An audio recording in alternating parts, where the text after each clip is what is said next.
I'd like to start today by talking about Ampere's law.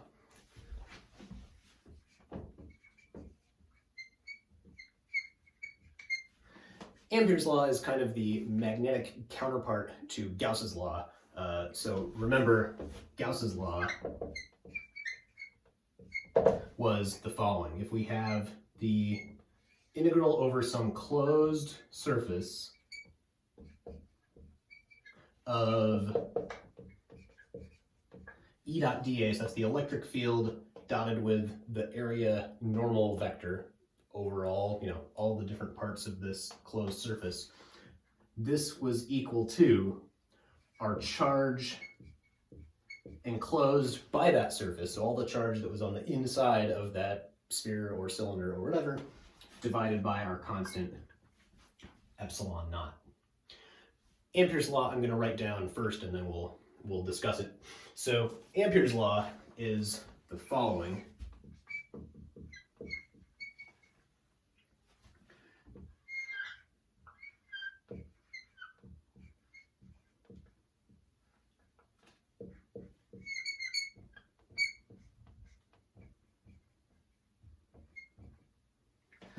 So we have the integral of B dot ds equals mu naught times I through the current through this thing we're integrating over. So I'll explain this. So this is the line integral around some closed path.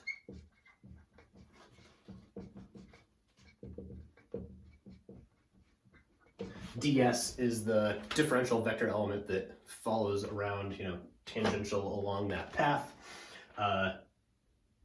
So the dot product with B, is taken at all of those different points along this path.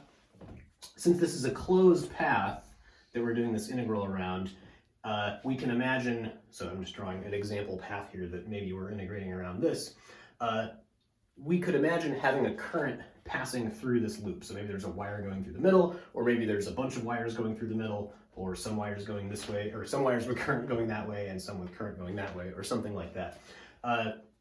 When we look at all of those different currents, each of those is going through this loop in some direction, and this I through, this is the net current that passes through our closed path.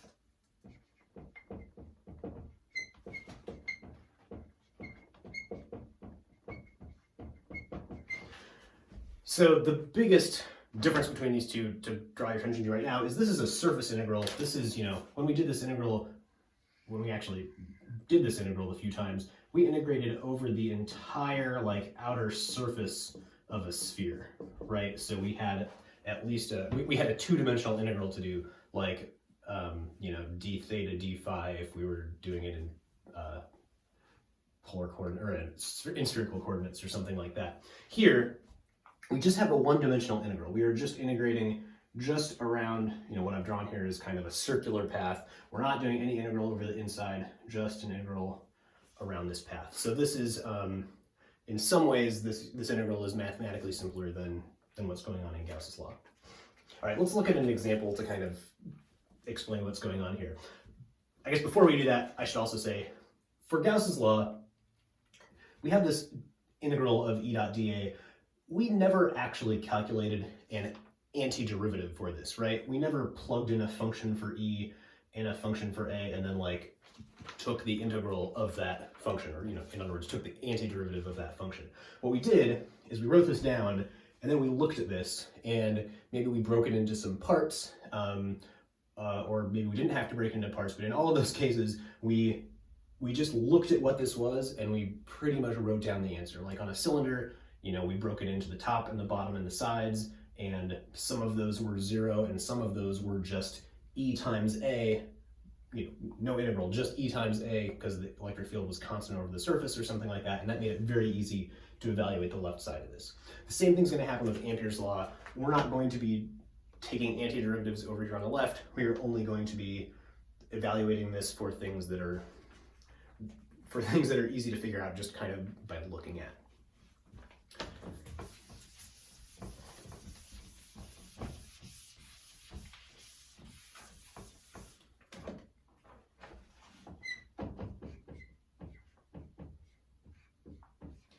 All right, let's do an example first and we'll kind of step our way through this. Let's say we wanted to find the magnetic field around a current carrying wire. I guess I should say a straight current carrying wire. So let's say we have a wire carrying current directly into the board and it is nice and infinitely symmetric, but we're just, we're looking at some slice through it. So Ampere's law tells us, well, let me just write it up here because we might forget it.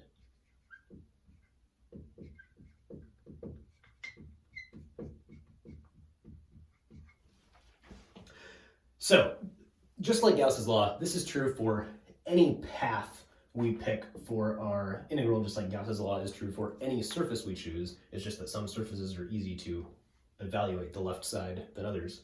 So, in the case of Ampere's law, the easiest shape that has the same symmetry as this wire, that's what's going to make it easy, having them sharing the same symmetry. The easiest shape is going to be a circle around this wire, right? So this is a circle, the wire is at the center, this is like radius r or something. So let's figure out what's going on here. So we know a couple things already. Because of our symmetry, we know that the strength of B is the same at all of these points, right? They're all the same distance from this wire, which means that from each of those perspectives, the wire looks the same. So if that's true, then our magnetic field has to be the same at all of those points also. So the magnitude of our magnetic field, whatever it is constant. This is important. We took advantage of this same kind of thing when we did Gauss's law around a point charge, right? We said that because we're the same distance from the point charge for all these points on the sphere, the magnitude of E has to be the same, which means E was a constant and we could basically take it out of the integral. Except for the dot product, right? We'll deal with that momentarily. Okay, the other thing we know about B is that from the right-hand rule, thumb into the board, fingers around, we know that our B field is going to be tangentially going around this clockwise. And in fact, well, you could kind of say that only tells us it's going clockwise. That doesn't tell us it's strictly tangential to this circle. But we could also do a little Biot-Savart law cross product and convince yourself that at each of these points, our field has to be tangential to this circle in a clockwise direction. So this is good because this tells us something about the direction of B relative to ds for this dot product. Okay, so if this path is this circle, then ds, so if this, I'm just going to pick this piece at the top, if our B field up here is to the right, while I'm integrating this path clockwise around here, ds is also some vector, at this point, also tangential to the right. At this point, ds is also tangential down and to the right. At this point, ds is also tangential down. So ds and B are in the same direction at every point on this circle. This is exactly analogous to Gauss's law, how we often tried to have our surface positioned or surface chosen such that our dA area normal vector was in the same direction as E. Basically the same thing is going on here. So B dot ds now, now B and ds are in the same direction, which means it's like B times ds times cosine of 0. So this is just B times ds. The magnitude of B is constant, which means in this integral, I have now the integral of bds, and B is constant. So this is B times the closed path integral of ds. So that is just adding up all of my little ds lengths around this circle. That is just the perimeter of my circle. The integral of ds along this path is just the path length, which around the circumference is just 2 pi r. So this is equal to B, whatever my field strength is at all these points, times 2 pi r. My current through this path is just this one current I, and As we said, it's going into the board. So what I end up with is b times 2 pi r is equal to mu naught I. If I solve for b, I get mu naught I over 2 pi r. This is exactly our equation for the magnetic field of a wire, as expected.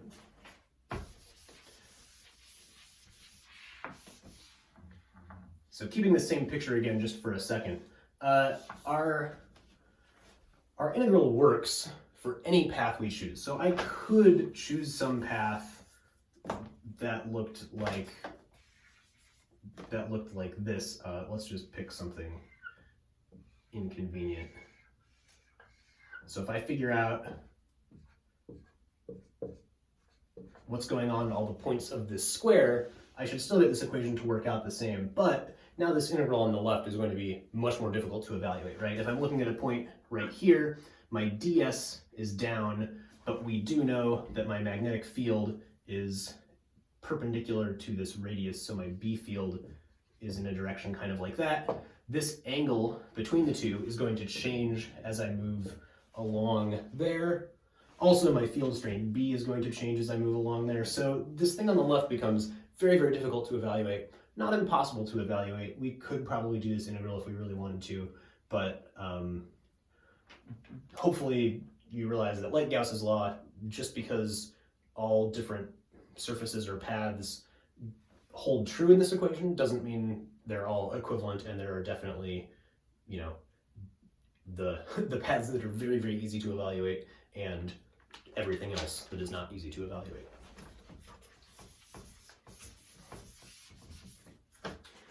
We'll do a better example in that this is going to be a problem we haven't actually seen yet. So this is going to be our first example of using Ampere's law to solve a problem we could not have solved yet. So let's say we have a current going into the board still.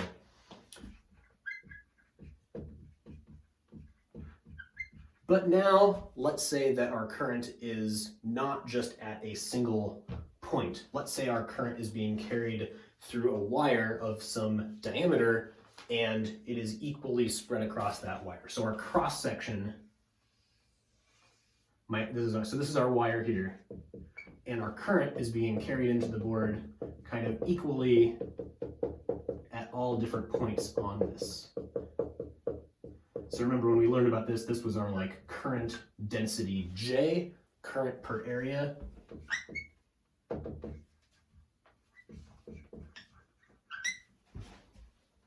And now we would like to know what the magnetic field is at different points inside and outside this wire. Let's write down a few more things. So the wire is circular, and the wire is of radius capital R, which will be constant. We're interested in the magnetic field at different values of little r, which is our radius, you know, maybe out to here or out to here or out to here, you know, looking at the magnetic field at those different points.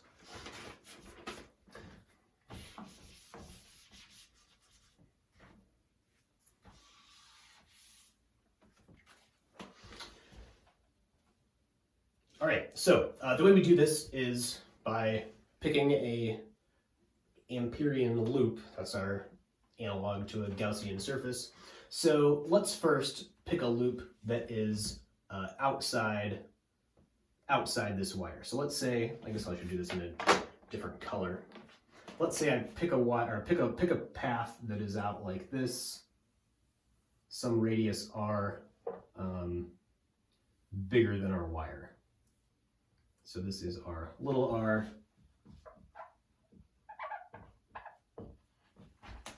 So in Ampere's law,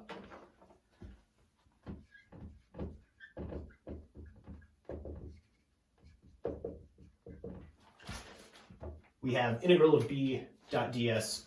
We can use very similar symmetry arguments as last time to say that at each point on this, at each point on this, our magnetic field is still tangential to this. And that is because this wire has this same circular symmetry it did before.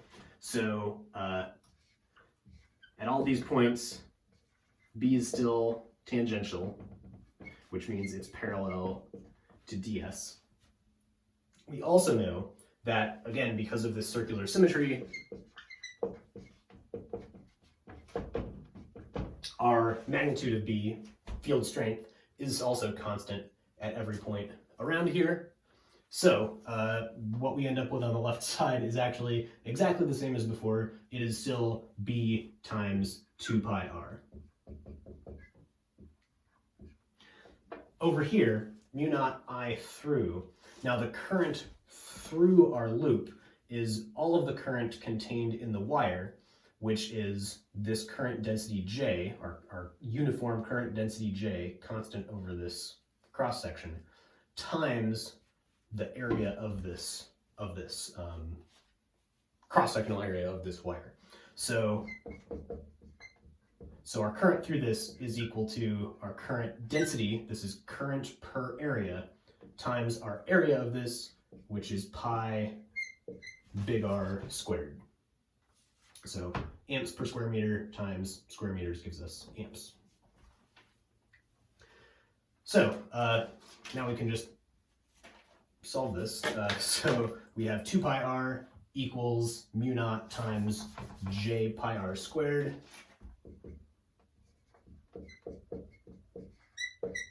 And that gives me B equals mu naught j pi r squared over 2 pi little r. So this is our equation for what the magnetic field is at any point outside this wire at different values of little r. You will note that this quantity in parentheses is just the total current contained in this wire. So the equation we get for points outside this wire is still just mu naught I over 2 pi r. It's just that our I is now spread out over that area. So for points outside, our magnetic field is the same as if this had been current at a single point. This is kind of like how Gauss's law, Gauss's law gives you the same answer for any spherical distribution of charge as it does for a point charge with the same, with the same center. All right, so now let's look at points inside this, since this is more fun and more different. I'll erase this stuff. So let's say we're looking at some radius r that's like this.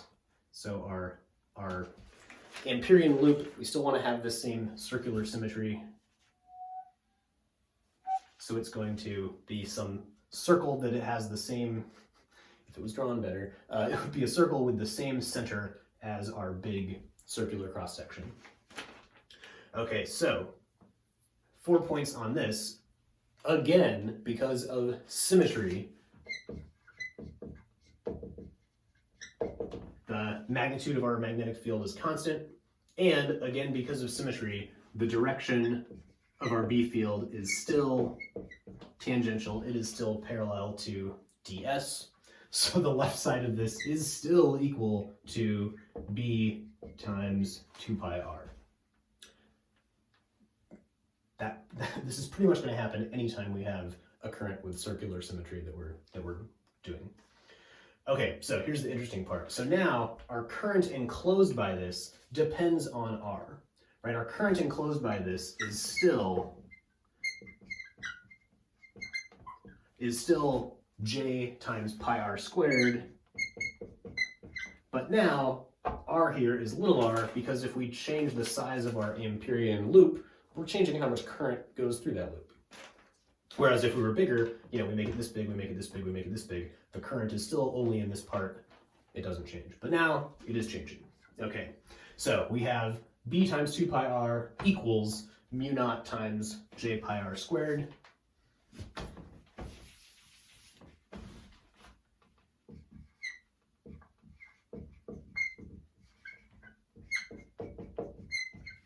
And now some stuff cancels. Pi's and 1r on both sides.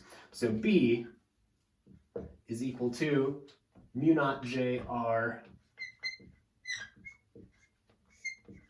over 2. Note that this magnetic field is not decreasing with increasing radius, it is actually increasing with increasing radius because we're enclosing more current going through that loop as we make our radius bigger. If we were to graph what this magnetic field strength looked like as we increased our radius, we would see that this, at r equals 0, at the very center, we have no magnetic field. We could also have guessed that by symmetry. We have no magnetic field, and as we increase our radius, our field increases linearly up to a point where r equals capital R, at which point we see this 1 over r dependence that we do for a straight wire.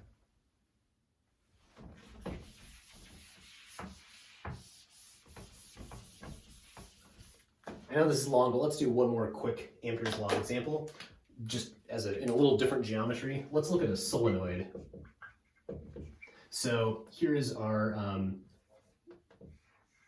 going to draw our solenoid as a cylinder, just so we can be clear what the boundaries of it are. So this whole cylinder has wraps of wire going around it, and each of these, has some current going through it, controlled by some voltage source over here or something like that. If we're being careful, really, we should be talking about an infinitely long solenoid, but this is going to work as a very good approximation for finite solenoids like we talked about before. So we kind of know what the field of a solenoid looks like.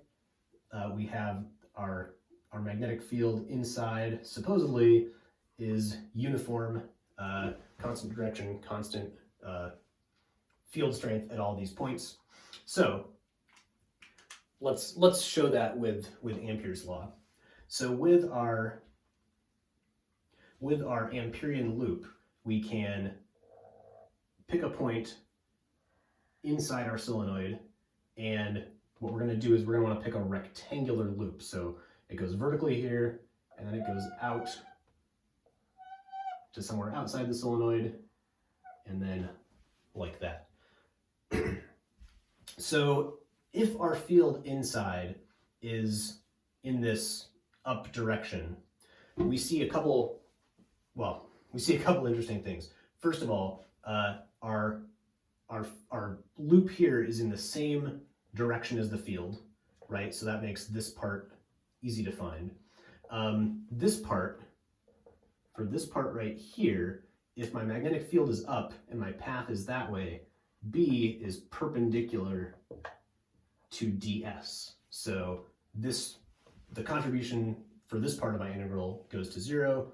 The same for that up here, B is perpendicular to ds. Out here, we said that our magnetic field was equal to 0 because we are outside the solenoid. And now our integral around this loop becomes very simple. We have the following.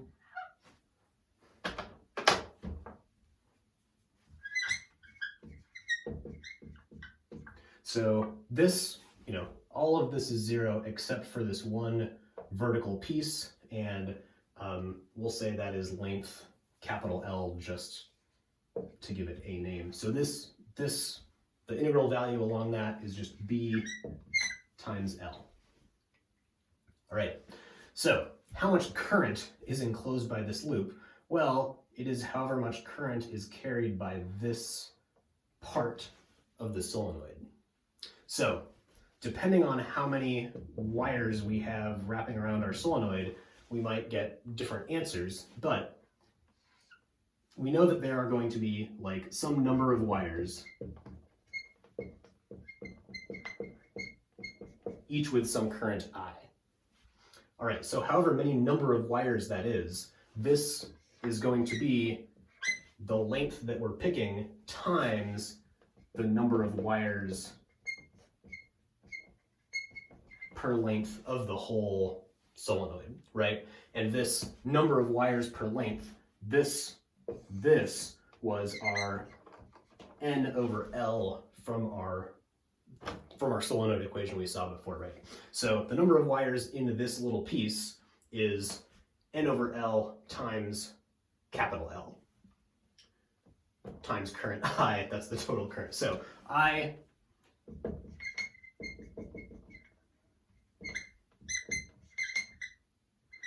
through is equal to the number of wires, L times N over L, times I, times the current carried in each of the wires. Okay, so now this L, the size of our loop, cancels out. This is good. This happened in Gauss's law stuff a lot. Whatever arbitrary dimension we picked for our Gaussian surface, or in this case, Ampere loop, should cancel out. So our L's cancel, and we're left with B equals mu naught N over L times I, just what we expected for the magnetic field inside of our solenoid.